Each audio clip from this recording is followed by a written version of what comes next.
Hello everyone, ज्योतिष क्रिएटिव्हिटीमध्ये आपल्या सर्वांचं स्वागत आहे। आज मी अगदी टेस्टी आणि कलरफुल असा फ्राईड राईस बनवलेला आहे। तर हा फ्राईड राईस मी शिल्लक राहिलेल्या भातापासून बनवलेला आहे, जो मस्त असा कलरफुल देखील आहे आणि टेस्टी आणि हेल्दी देखील आहे।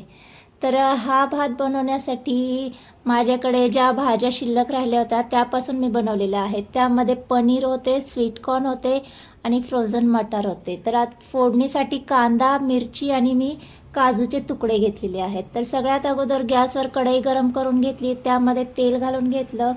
तेल गरम झालं की त्यामध्ये काळी मिरी आणि मोहरी घालून घ्यायची। हे दोन्ही छान तडतडून द्यायचं। तडतडलं की त्यामध्ये जिरे घालून घ्यायचे आहेत।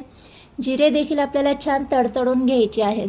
तर यामध्ये एक मीडियम आकाराचा कांदा मी उभा चिरून घेतलेला आहे, तो यामध्ये घालून घ्यायचा। आणि इथे 2 मिरच्या मी उभ्या चिरून घेतलेल्या आहेत, त्या देखील आपल्याला यामध्ये घालून घ्यायच्या आहेत। दोन्ही छान मिनिटभर आपल्याला परतून घ्यायचे। आता यामध्ये लगेच इथे मी काजूचे तुकडे देखील घालून घेणार आहे।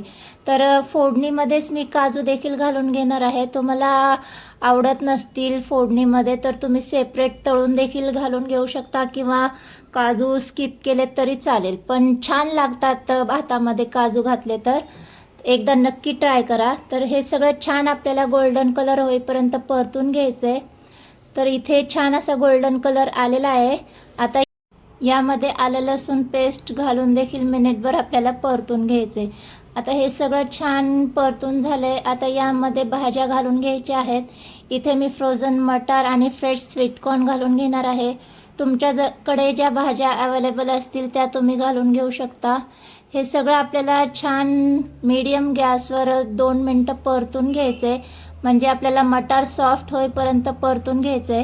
तर यामध्ये मी चवीनुसार मीठ घालून घेते, जेणेकरून मटार पटकन शिजून जातील। तर मीठ घालून झाल्याच्या नंतर छान मिक्स करायचे।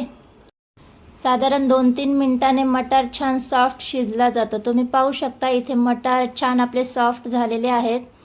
तर फ्रोझन मटार आहे त्यामुळे पटकन शिजून जातात।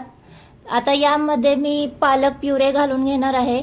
पालक ब्लांच करून मी त्याची प्युरे करून घेतलेली आहे, ही आपण यामध्ये घालून छान मिक्स करून घ्यायची आहे।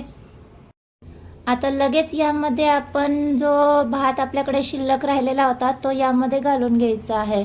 तर मस्त असा इथे आपला कलरफुल भात होणार आहे। सगळेच आवडीने नक्की खातील, एकदा नक्की ट्राय करा आणि मुलांनाही खूपच आवडेल। असा कलरफुल असला की मुले देखील आवडीने खातात। तर भाज्या तुम्ही तुमच्या आवडीनुसार घेऊ शकता। यामध्ये भात घालून झाल्याच्या नंतर छान मिक्स करून घ्यायचं आहे। आणि यामध्ये आता आपल्याला पनीर जे आहे, आपण सगळ्यात शेवटी पनीर घालून घेणार आहोत, ते यामध्ये घालून घ्यायचे। छान मिक्स करायचे आणि साधारण 2 मिनटं मीडियम गॅसवर याला वाफ काढून घ्यायची आहे। अशा पद्धतीने जर तुम्ही भात बनवला तर मुलेच काय सगळेच आवडीने खातील आणि टिफिनसाठी देण्यासाठी सुद्धा उत्तम असा पर्याय आहे। तर वाफ काढून झालेली आहे आपली ही, तुम्ही पाहू शकता मस्त असा कलर देखील आलेला आहे। आता यामध्ये अर्धा चमचा गरम मसाला घालून घेते, छान मिक्स करून घेणार आहे। गरम मसाल्याने खूपच छान टेस्ट येते, एकदा नक्की घालून पहा। तर छान मिक्स करून घ्यायचे आणि गरमागरम असा आपला इथे भात सर्व करून घ्यायचा आहे। तर इथे आपला स्पिनच फ्राईड राईस सर्व केलेला आहे, मस्त असा कलरफुल देखील आहे। तर आजचा हा व्हिडिओ तुम्हाला स्पिनच फ्राईड राईसची रेसिपी कशी वाटली? व्हिडिओ आवडला असल्यास व्हिडिओला लाईक आणि चॅनलला सबस्क्राईब करायला विसरू नका। आणि अशा छान छान हेल्दी आणि टेस्टी रेसिपीसाठी ज्योतिष क्रिएटिव्हिटी चॅनल पाहत राहा। भेटूया नेक्स्ट व्हिडिओमध्ये, तोपर्यंत मस्त खा आणि स्वस्त रहा। ज्योतिष क्रिएटिव्हिटी चॅनल पाहत रहा। बाय।